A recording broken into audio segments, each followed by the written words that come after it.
The kingdom of Vaishya stood proud beneath a sky that never dared shift from blue, a land of alabaster towers and shining banners stitched with the emblems of ancient bloodlines. It was a place where one's birth determined everything: your place at court, your right to speak, to love, even to breathe. A child's veins were tested within hours of their first breath, the hue of their blood recorded with sacred ink in silver-bound tomes. The purer the blood, the higher the fate. Crimson meant taint. Crimson meant danger. Crimson meant exile or worse. On the eve of the spring equinox, when the sky over the capital should have been soft with stars and the scent of blooming ashberry, a storm gathered. Not of clouds and wind, but of light, angry, pulsing red. Thunder rumbled with no lightning. The sky burned without flame. It was not a storm the farmers could track, nor the priests predict. And it broke directly over the birthing chambers of House Mirti, a lesser noble family with good standing and ambitions of rising higher. Inside, the mother's screams cut through the storm's hush, echoing off the marbled walls. Blood soaked the sheets more than should have. The midwives worked in terrified silence, lips tight, hands shaking. As the infant was pulled free, the room dimmed as though the storm itself reached inside to watch. The child's first cry came not as a whimper but as a flare of sound that made one of the oil lamps explode. Every flame in the room flickered sideways. One of the midwives dropped her knife and gasped, stumbling backward. The other leaned over the newborn, whose eyes were shut tight and fists curled. The veins along the infant's arms pulsed visibly through her skin, not with the usual gentle blue of healthy blood, but with a deep, unnatural crimson. And on her chest, just above the heart, a mark bloomed. A perfect ring with pointed edges, like a sun crowned in blades. It throbbed like it lived. One of the midwives whispered a prayer to the seers. The other ran. Within the hour, the high seers themselves arrived. Hooded in white, faces veiled, they moved like ghosts through the chambers, inspecting the child with gloved fingers and scenting herbs. They did not speak to the mother, who was pale and trembling, arms outstretched and ignored. The child was lifted, inspected, and laid down again. The mark had already begun to glow faintly, pulsing in rhythm with her breath. "She carries the burned line," said one of the seers, his voice flat, echoing in the chamber like a blade drawn in court. "It is written that no blood of such hue shall live beneath the banner of the crown." The mother cried out, begging them to reconsider. She spoke of dreams before the birth, of a voice in fire, of an omen misread. But the seers heard nothing beyond their law. The child was taken before sunrise. No name was given. No blessing whispered. By midday, House Merethi's estate stood locked in silence, draped in gray mourning silk as if no birth had occurred at all. The servants were dismissed. The mother was escorted away, never seen again within the capital's walls. And in the silver-bound tomes of lineage and fate, where names were scribed with reverence and blood, there was only a blank line where hers should have been, erased not after a fall from grace, but before life itself had a chance to begin. The storm passed. But the sky retained a red tint for days and the people whispered, "Something has been born that should not have." The monastery at Sarnve was carved into the bones of an ancient mountain, far from the soft gold fields and crystal towers of the capital. It stood on the edge of the realm, at the place where maps turned vague and superstitions thickened like fog. Its halls were carved with old warnings and prayers, none written in the language of the present. The Order of the Silent Root, a brotherhood sworn to keep forgotten things forgotten, had not accepted new initiates in generations. Yet there they were entrusted with a single task, to hide and contain the girl without a name. She was brought in a veiled cradle, never once touched by the monks with bare hands. Her cries echoed in stone halls for days before anyone dared enter the room. When they did, they wore thick iron masks etched with sigils meant to ward off corruption. Their robes smelled of smoke and salt. They called her nothing even in their records. Only a symbol marked her chamber door, a sun ring of 7 points painted in blood-black ink. She grew and the air around her changed. No candle held flame for long in her presence. The small stove they placed in her room blackened with soot faster than it burned. No bird ever perched on the narrow stone sill outside her window. No mice dared scurry through her floorboards. The silence of the mountain, already profound, became heavier with her in it, as if the stones themselves held their breath. The monks brought her food without words. They swept the room and replaced her bedding without looking her in the eye. If she tried to speak, they struck a small brass bell that buzzed in her skull like pain. So she learned to stay quiet, to watch, to remember. She had no mirrors, no books, no toys. Her room was plain except for a single iron-bound door and a stone basin where she washed her face. But still, strange things happened when her mind wandered. When she was 6, she pressed her hand against the stone wall and left behind a scorch mark shaped like her fingers. When she was 9, a monk dropped a leather-bound book in the hall outside her chamber. She touched it before he could stop her. The cover hissed, curled inward, and ignited in pale flame that left no ash, only the smell of rusted metal. By the time she was 12, the monks spoke of her only in prayers. Their iron masks remained on even while they slept. None dared remain in her presence longer than necessary. One monk, old and nearly blind, whispered a single word in her direction once, "Furmark," before collapsing in a seizure that twisted his spine permanently. She asked herself quietly in the dead hours of night who she was. She didn't know what a mother's touch felt like or a friend's voice, or a name to call herself in thought. But there were things she did feel. Blood, fire, hunger, rage. She had begun to sense the heat in her veins. Not fever, not illness. Something else. It moved like a rhythm, like a pulse too deep to measure. When she lay still enough, she could feel it humming in her fingertips. When she clenched her fists, her breath turned sharp and dry, like coal air before a forge bellows. She didn't bleed often, but when she scraped her knees once, the blood shimmered unnaturally in the torchlight and dried within seconds. She began to dream. Not small dreams, but vast, shattering ones, visions of cities burning, of silver gates torn open by flame, of people screaming in a language she didn't know but somehow understood. She saw a figure with fire in her hair and smoke in her eyes standing before a throne of bones, and she knew the figure was her. Sometimes the dreams felt like memory, sometimes like prophecy. One night, she woke with tears on her face and her sheets smoldering. The stone basin of water beside her had boiled. She began scratching shapes into the stone walls. Not out of madness but from something closer to compulsion. Rings, spirals, sigils that came to her in moments of stillness. They burned faintly when touched. The monk started sealing her chamber door with a second lock. Years passed and the stone around her began to crack in fine lines. Whispers started filling the halls of Sarnve, quiet rumors even the monks feared to speak aloud. Some believed she was a fragment of an old god. Others said she was the vessel of Vaish's first curse, something buried by the crown long ago and now waking again. And she, the girl without a name, without a history or a place, had only one growing thought that echoed through her like the sound of distant fire. Why was I born like this? Why did they fear me before I even opened my eyes? On her 15th birthday, a date kept only by the silent tally of the monks, she stood barefoot on the cold stone floor, staring into the candle that refused to light. She didn't need its flame. The room was already glowing red.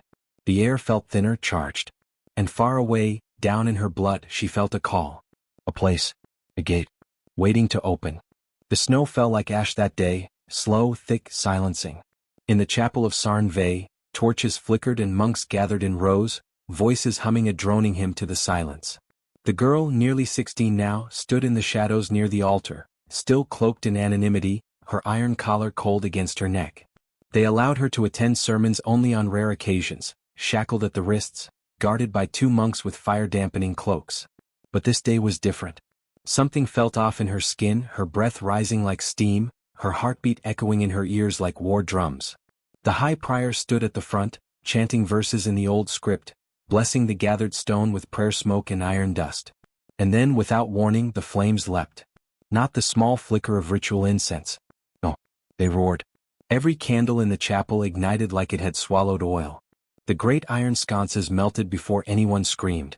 The carved wooden altar burst into flame that bloomed outward in a ring, chasing through the rows of monks with hungry heat. She stood untouched. The shackles on her wrists clanged to the stone, scorched clean through. Her iron collar cracked, split and fell to her feet.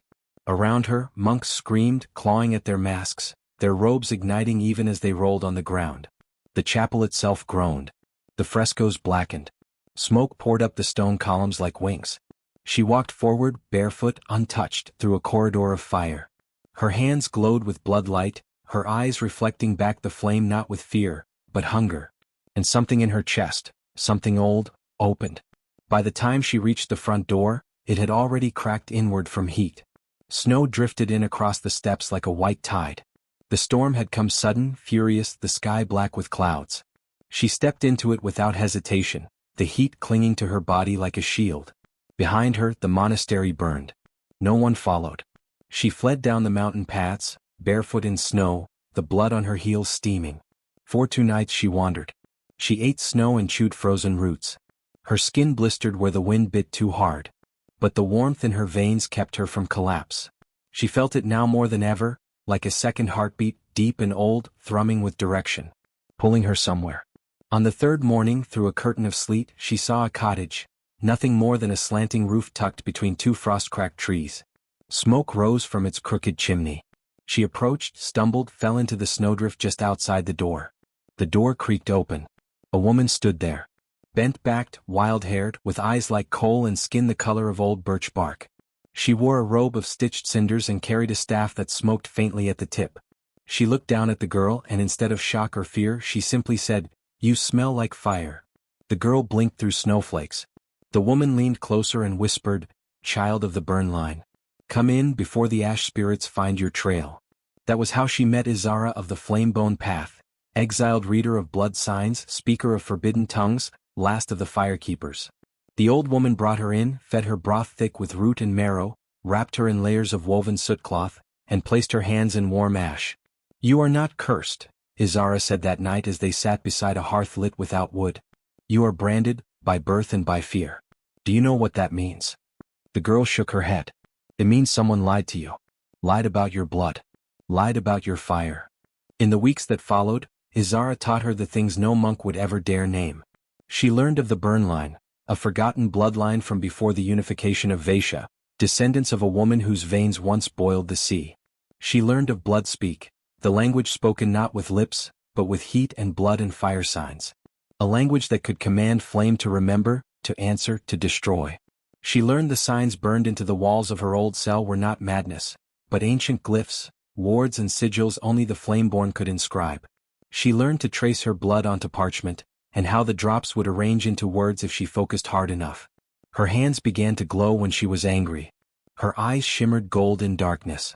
And most importantly, she learned that everything she had been told about herself, about being cursed, wrong, dangerous, was only half true. Yes, she was dangerous, but not because she was evil, because she was powerful, and because those in power feared what she could become. Izara told her stories of how the crown had hunted her kind, how the high seers had written the burn line out of all records, how the fire temples were torn down stone by stone and the last pyres of truth extinguished. "They fear what can't be controlled," Izara said, eyes like embers. "You, my child, are ungoverned flame." The girl began to speak aloud, first in blood speak, then in her own voice. She gave herself a name, though she told no one yet what it was. Names held power, Izara said. She should wear it close until she was ready to strike. She practiced in the woods, her hands lighting without tinder. She spoke to fire and it answered. She whispered into her palm and the wind grew still to listen. Snow no longer melted near her, it evaporated. She began to see visions again, but this time not as nightmares.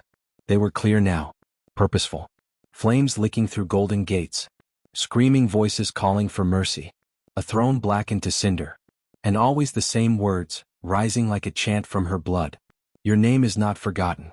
Your power is not cursed. You are the flame that returns. The red rain began in the north. Farmers of the Redvine Valley awoke to skies bruised crimson, clouds hanging low and heavy like bleeding cloth.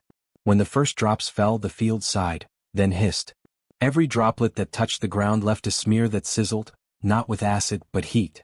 Crops wilted. The air smelled of copper and burnt straw. Within days, entire harvests blackened from the inside, grain splitting open with threads of glowing red at their cores. Goats bled from their ears. Birds fell from the sky mid-flight, feathers singed though no fire touched them. And then came the births. In the court city of Atherhold, a noble child was born during a midday eclipse. His mother screamed for 4 hours, and when the midwife finally pulled him from the womb, his skin was warm to the touch, pulsing faintly with golden red light beneath the surface. His veins glowed like river paths through old parchment. The midwife gasped, dropped the child, and before the mother could even ask to see him, he was wrapped in saltcloth and carried away. That child would never be named. Nor would the 7 others born across the realm in the following moon cycle, each with the same trait, firelight blood. The high seers gathered in shadow beneath the cathedral of white stone, robes stiff with incense ash. Their faces were pale with dread. "The blood curse," one whispered. "It returns." Another, older and shaking, scrawled a trembling rune on the meeting table. the ancient glyph for burn line. It had not been spoken in over a generation. Not since the fire child was taken, unnamed and erased. They did not speak of her openly. To name her was to tempt flame. But they all knew. This was her shadow stretching across the land. They issued a new decree in silence, never shown to the public. Any child born with glowing veins, any peasant who bled warm as oil, any fire reader, sigil scribe or glyph-tongued exile was to be hunted. Quietly. Mercilessly. Holy knights were dispatched not in banners, but in masks and silence. They moved from village to village, inspecting infants with copper needles, burning books, salting fields, whispering prayers as they slit throats. And in the east, in the crags beyond the Ashmere River, a fire sparked beneath a waterfall. She had taken the name Kaelin now. No longer a girl without a name or a prisoner of cloisters and sermons, Kaelin moved like storm smoke, quiet, fast, always shifting. She wore a cloak of ember thread, a gift from Izara, stitched with runes that bent light and shimmered against blades. Her eyes were brighter now, her breath sometimes steaming even in summer. The fire within her had learned to listen. Not just to speak or burn, but to answer. Kaelin had seen the red rain long before it fell. Her dreams had foretold the cracked wheat, the sick sky, the glowing children. The bloodline was waking not just in her but in others, dormant sparks stirred by time and injustice. And so they were hunted. But this time she would not run. She heard of the night raids through smoke signals and whisper paths. She followed them. Intercepted them. Her first retaliation came near Hollowroot Glen, where a group of masked knights had cornered a boy with burning eyes. Before they could strike, a wall of flame erupted between them. No torch, no oil, just voice and will. Kaelin stepped from the blaze, hands dripping fire like water. She did not scream. She spoke. In blood speak. The flames listened. The knights turned their swords on her. But Kaelin didn't need steel. She spoke again, this time slower, deliberate, and her blood answered. Fire poured from her palms in threads that twisted into serpents of heat and light. The first knight burned before he could even gasp. The second was lifted from the ground by a gout of red flame, his armor fusing to his bones. The third knelt. Not in surrender but in awe. Kaelin looked at the child they had come to kill. He stared at her, trembling, his glowing hands clenched into fists. "You are not alone," she told him, voice echoing like heat in a forge. From that night forward, word spread, not in taverns or markets but in lantern smoke and gutter whispers. The Flame Daughter lives. She has a name. She speaks fire and it answers. Villages began to hide the blood-glow children. Some dared mark their doors with the sigil of the burn line, a crimson spiral, invisible unless touched by heat. The king, blind in luxury, dismissed it all as rebel fantasy. The queen, less naive, demanded the seers redouble the hunt. Kaelin remained ahead of them all. Each time the knights came for one of hers, she was there. Not always with fire, sometimes with illusions of smoke or veils of heat light that confused and frightened. She began to weave new spells into her cloak, old chants once etched in temple walls. Fire responded to her not as a slave but as kin. It danced for her, warned her, wept with her. And sometimes it showed her things. One vision came again and again in her sleep. A great gate of gold and obsidian. A kingdom wall rising high into the clouds. Her blood spilled in front of it, pulsing outward in rings of light, and the gates burning, melting, screaming as the metal cried like wounded beasts. Beyond the gates, silence. And then 1,000 voices rising at once. She knew what it meant. Her blood was not just cursed or powerful. It was the key. The kingdom bled now and they called it plague. But it was her, and others like her, cracking open the shell of silence that had ruled for generations. The hunt had begun, yes, but it was not their hunt anymore. Kaelin had sparked the war. And the fire was still growing. Kaelin traveled with the fire curled under her skin, flickering in her breath, steady in her heart. The road wound through the scorched valleys of Vaisha, where fields still bore the black scars of red rain. Trees stood like charred bones in the fog, and entire villages had turned to silent ash, not by her hand, but because the kingdom feared what she symbolized. Every step she took felt heavier now, not because of exhaustion, but because she was walking into the forgotten roots of her own story. And it was fire that revealed the truth. In the ruined village of Elthra Hollow, she found an old man living in the cellar of a collapsed library. His eyes were milky, sight long gone, but when Kaelin entered, the ember sigil on her cloak sparked. The man turned his head, sniffed the air and muttered, "Blood fire, again." She asked him what he meant and he pointed to the remains of a burnt tapestry. Beneath the soot, barely legible, was a house sigil, a hawk wrapped in flame. That was your mother's crest, the old man rasped. Lady Sarasha, Iborn. But she chose a mage of the outer tribes. They said she was bewitched. They lied. Kaelin knelt in the soot, stunned. He told her what the records had erased. Her mother was once betrothed to a prince of the central court, but she fell in love with a man from beyond the wild gate, an exile mage of flame and bone whose blood could sing to fire. When her child was born during the Red Storm, the court condemned her for treason and dark union. She was executed in the High Square. Her lover was hunted, never found. And Kaelin, taken before she could speak a word, hidden in the cold monastery, her name stripped like bark from a tree. The old man gave her a single item, a fire-burnt pendant with the same hawk sigil. She took it in her palm and it burned warm. Not painful, familiar. She wept without sound. Then she set the cellar aflame, not in anger but in right. The old man did not resist. Let me burn with memory, he whispered, smiling. From Elthra Hollow she traveled farther.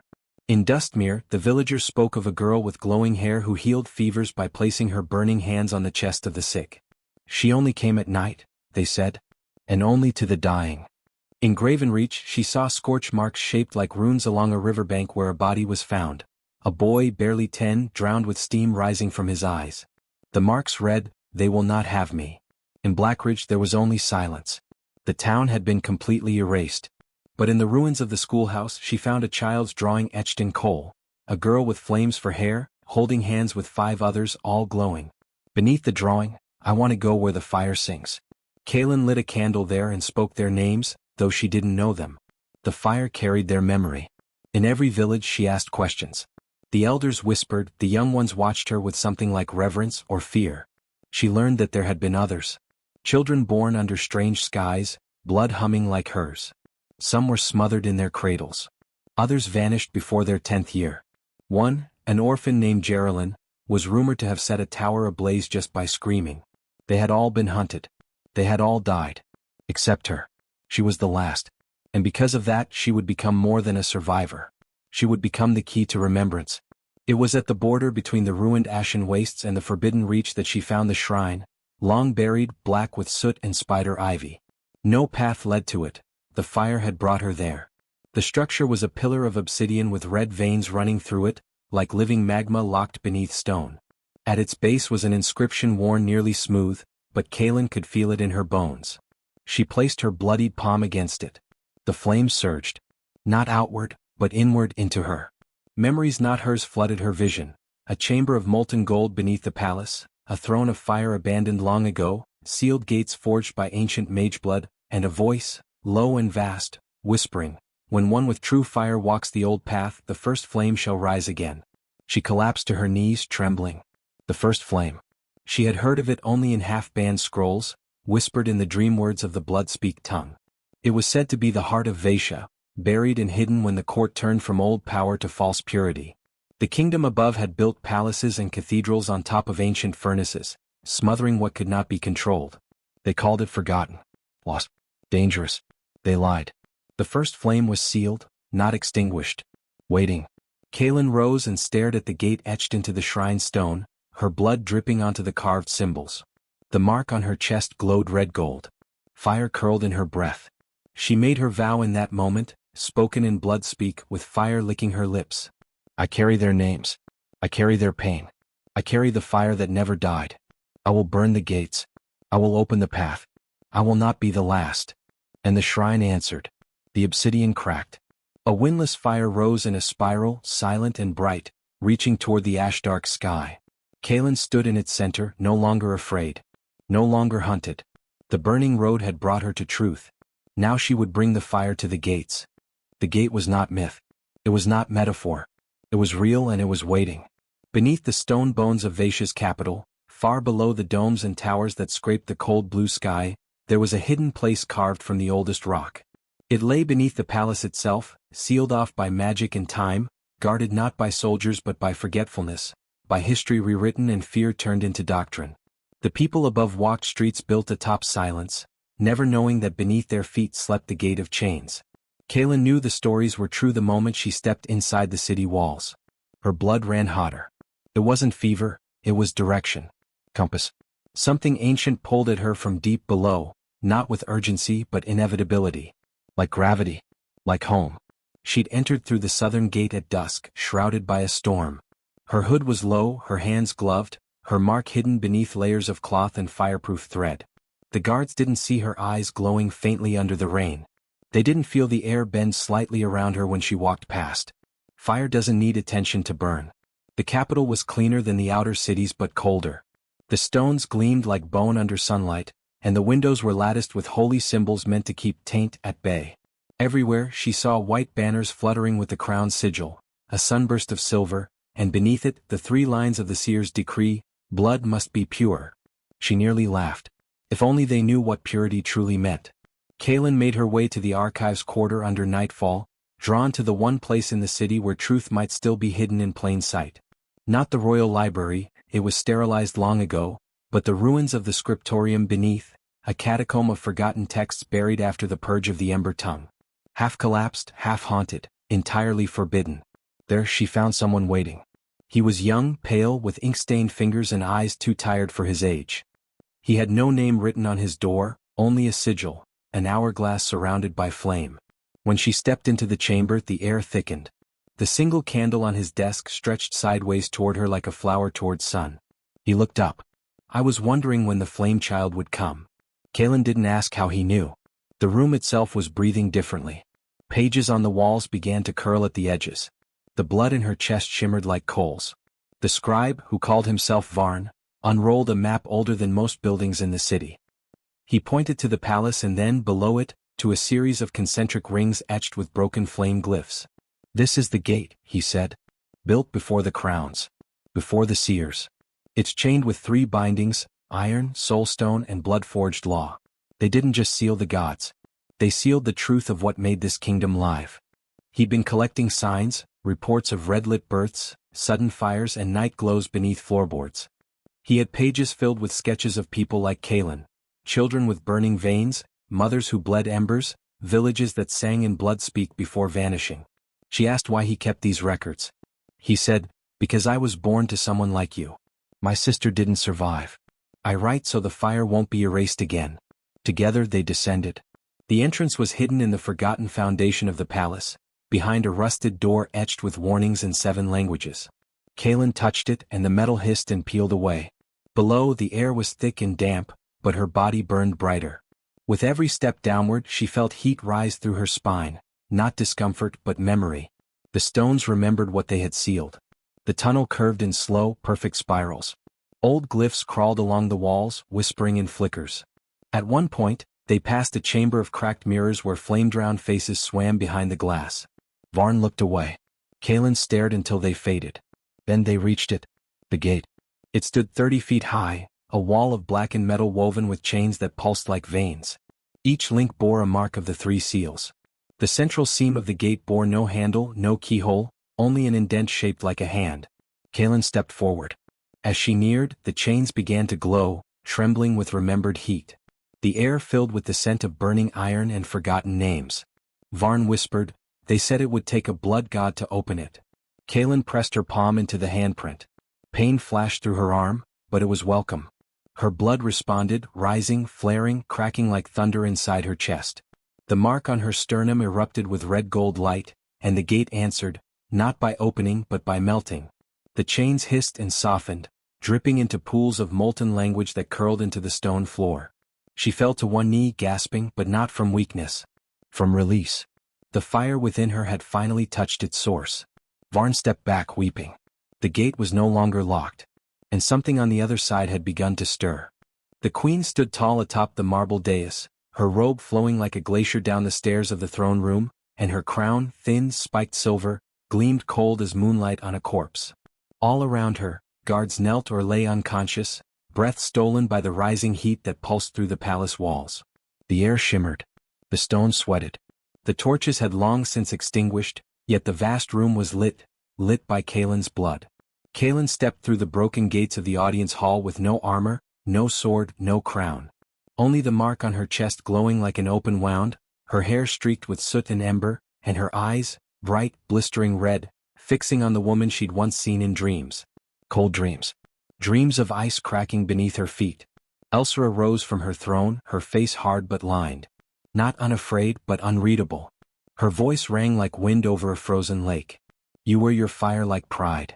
Kalen didn't answer. You think you are a curse-born wild, but you are not. You are crafted, by accident or by fate, I don't care, but I see it now. The burn line. My sister's child. The word sister struck harder than any blade. Kalen's hands curled into fists and the floor beneath her feet blackened. I thought she died without seed, Elsra continued, walking slowly down the stairs, each step echoing like ice cracking under weight. She was beautiful. Foolish. She defied the seers, took a fire-born mage as lover, and thought herself above consequence. We spared her the chain, gave her a quiet death. We never knew she carried. Kalen's voice cut through her. You buried her alive. Elsra stopped. Her eyes glinted with sudden fury. You know nothing of sacrifice. Of what it took to bind the flame gods. Of what we've preserved. Kalen took a step forward. I know they bound them in fear. I know their fire was knowledge and your frost was silence. I know my blood is not a mistake. It is memory. The throne room groaned. Cracks split the vaulted ceiling. From somewhere beneath them, a low chant trembled upward, voices not heard for centuries. Flame spirits. Stirring. Elsra raised her arms. Frost sigils bloomed mid-air, her fingers weaving ancient geometry of ice and binding. Runes cracked into place along the floor like a trap snapping closed. A wind howled through the chamber. You will not unmake this kingdom, she said. You will not open what we closed with so much blood. Kalen exhaled. Her breath lit the air. You already did. When you let my mother die. The duel began. Elsra's frost crashed forward in waves, shards of silence, frozen memory, mirrors of fear and restraint. Walls iced over. Time bent around her spells. Even the air seemed to halt, trembling. But Kalen's blood would not freeze. It boiled through her skin, blistering the spells before they touched her. Fire coiled out from her fingertips, licking the sigils into ruin, turning symbols of order into ash. Her mark blazed, pulsing with rhythm older than language. Elsra screamed, summoning the crown sigil, a halo of ice shaped like a ring of frozen time. She hurled it like a blade. It struck Kalen's shoulder, and for a breath her body dimmed. Then came the pulse. It came from Kalen's spine, her chest, her throat, her blood, and the ice shattered. The walls ignited with lines of red. The sigils reversed. Behind Kalen, flame took shape. Not just fire but presence. The air filled with smoke-formed faces, eyes like cinders, mouths humming forgotten hymns. The flame spirits had awakened and they recognized her. Not as a vessel. Not as a pawn. As kin. Elsra backed toward the throne, panic breaking through her control for the first time. You don't know what you're doing. They will consume everything. They will consume what you chained. What you lied to preserve. Kalen lifted her hand. The spirits surged. The throne, once the symbol of absolute rule, splintered as flame coiled through it like roots through old bones. The silver crown Elsra wore melted, dripping down her face, and her final spell, a desperate snarl of ice and blood, burned to nothing before it reached its mark. Kalen stepped over the shattered steps. Elsra collapsed to her knees, coughing, her frost magic gone, her power broken. You are her daughter, she whispered. You have no idea what will follow this. Kalen's voice was soft now, quiet as a fire dying to coals. Yes, I do. That's why I came. The chamber erupted in light, not blinding but warming, full of old songs and smoke-scented wind. The spirits, freed from their chains beneath the city, passed through the walls like wind through curtains. And they carried with them truth. Vaisha would never be the same. The queen fell, ash on her lips. And Kalen stood in the ruin of the old throne, wrapped not in power but in purpose. The fire had spoken. And she had listened. The voices came like a storm in her bones. Kalen staggered through the throne hall's ruin, her breath a living ember, her skin etched with glowing veins that pulsed in time with the chant of the awakened. Smoke rose from her shoulders, not from fire around her, but from the heat within. The flame gods had awakened and they were inside her now. Not possessing, not controlling, but speaking. Through her marrow. Through her breath. Their words weren't language. They were memory. Feeling. Sound beyond sound. And they burned. She fell to her knees once, on the blood-slicked stones, trembling with the force of it. She screamed, but her scream came out as molten light. A beam that cracked the marble around her, etched the walls with forgotten symbols. Symbols that twisted and glowed and rearranged themselves with every breath she took. Through the smoke, one of the spirits appeared, a form more silhouette than shape, made of dancing flame and whispering ash. It hovered inches above the ground, shifting, vast and ancient. "You are not the first," it said, its voice layered with centuries. "But you are the last." Kaelin's mouth filled with blood and she tasted copper, salt, soot. Another spirit followed, this one taller, colder in its fire, a blue flame that flickered like a candle near death. "We were bound," it hissed. "Not for what we destroyed, but for what we remembered." They encircled her, not as prisoners but as broken gods, fractured by time and betrayal. Their rage flowed through her like thunder, but so did their pain. Their grief. Their longing to be seen again. And they were being seen. Outside the capital writhed. The cobbled streets cracked with heat. Fountains boiled until they screamed like kettles. Stained glass windows in the grand temple exploded as the wards melted. The noble houses of Vaishya, those built on silence and control, flared with red light as their vaults burst, ancient relics glowing as they returned to ash. The people ran. Not from fire, but from awakening. From the truth they had been taught to fear. Some wept. Some knelt. Some spoke in tongues they didn't know they knew. Kaelin stood. Every step she took left a glowing footprint on the blackening floor. She moved with slow certainty through the halls, past the still bodies of nobles and priests, past shattered statues of kings who had ruled with frozen will. The voices were stronger now, singing, pushing against her skin, urging her toward one place. The seal stone. She'd heard the stories. Every child had, though in her case they were whispered by fire itself, not by nursemaids. Beneath the Tower of Dawn, above the palace vaults, the seal stone had been laid centuries ago, a slab of obsidian etched with the runes of the original binding. They had poured the blood of thousands into its making, and the pain of that sealing still echoed in the palace foundation. Kaelin reached the stairs of the tower. Fire danced down the spiral as if welcoming her. The city behind her rumbled, the palace groaning like an old god waking in fury. At the tower's summit, wind howled through broken arches.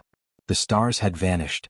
Only smoke filled the sky now, smoke streaked with red lightning, burning clouds drifting low like skyborne ghosts. The seal stone lay at the center of the open tower, untouched for ages. It pulsed. She approached it slowly, her vision shifting. The stone no longer looked like stone, it looked like scar tissue, the kind that forms over a wound never meant to heal. It was carved with sigils that twisted and moved as she watched, as if remembering her face. The flame gods crowded the air behind her, unseen but present. Their chant filled her skull. "You are the bloodline denied. The fire hidden. The screams silenced. You are the child they tried to erase. You are the door." Kaelin stood over the seal stone. Her hands were blistered. Her skin cracked and glowed at the seams. She knelt, drew a blade, not of steel but of hardened flame, and sliced her palm. The blood that fell was no longer red. It glowed like molten iron, like dawn forced into a blade's edge. It hit the stone with a hiss that cracked the world. The seal stone screamed. Not with voice, but with sound deep and thunderous. The tower shook. The sigils flared and ran like wax. Smoke exploded outward in rings that rolled across the sky. In the streets below, the people looked up and wept without knowing why. Flame burst from the seams of the seal stone, rising in twisting spirals that reached beyond the clouds. The tower, ancient and proud, began to fracture under the pressure, but Kaelin stood unmoving. Her body lifted inches from the stone, suspended not by magic but by purpose. The gods inside her poured through her wound, not to leave her, but to anchor themselves again in the world. The chains that had held them, the runes of binding, the false stories of corruption, they all dissolved in that moment. The gates that had once locked the old truths away, burned. A city watched the sky turn red, and in the eye of the storm stood a girl who had no name when she was born. Now the world called her one word: Kaelin. The one who bled the truth back into the world. It began with a sound like thunder, though the skies were clear above the capital, clear and heavy as if the world itself was holding its breath. The gate of chains, buried beneath centuries of stone, silenced prayers and blood-written laws, groaned once, then cracked. The flame inside it, long caged, awakened, not wild, not cruel, but inevitable. When it burst, it did so not with fury but with clarity. Fire erupted not outward but upward, curling through rock, through the iron veins of the palace, through the catacombs of secrecy beneath the city of Vaishya. It melted what no fire should touch, sigils wrought by cold magic, wards etched in bloodless chalk, chains forged from guilt and tradition. There was no scream, only the long sigh of release. A hush, not before violence but after silence. The people in the streets looked up as the ground beneath them pulsed with heat. The cobblestones glowed for a heartbeat, then cooled, but the light never left. It hovered in the air, a golden red that shimmered like a memory newly remembered. The gate of chains split down its center. No key turned. No spell lifted. It simply knew it was no longer needed. The first to step through was Kaelin. Her feet touched the ash-darkened threshold like a judgment passed. She bore no armor. No crown. Her robes were torn from her climb, her face streaked with soot and blood and light, but the fire had curled around her, choosing not to consume but to accompany. Behind her the tower still burned, but no smoke choked the air. The flames sang instead, low and strange, a language older than speech. The language of unbound truth. As Kaelin walked through the gate, her steps echoed like drumbeats, and with every stride, something shifted across the kingdom. In the north, the vault of the High Seers split. The sealed texts, said to be forbidden for their heresy, unrolled themselves, their ink glowing red as the words rearranged to tell a fuller story, of gods misnamed, powers misused, and one woman whose name had been struck from history.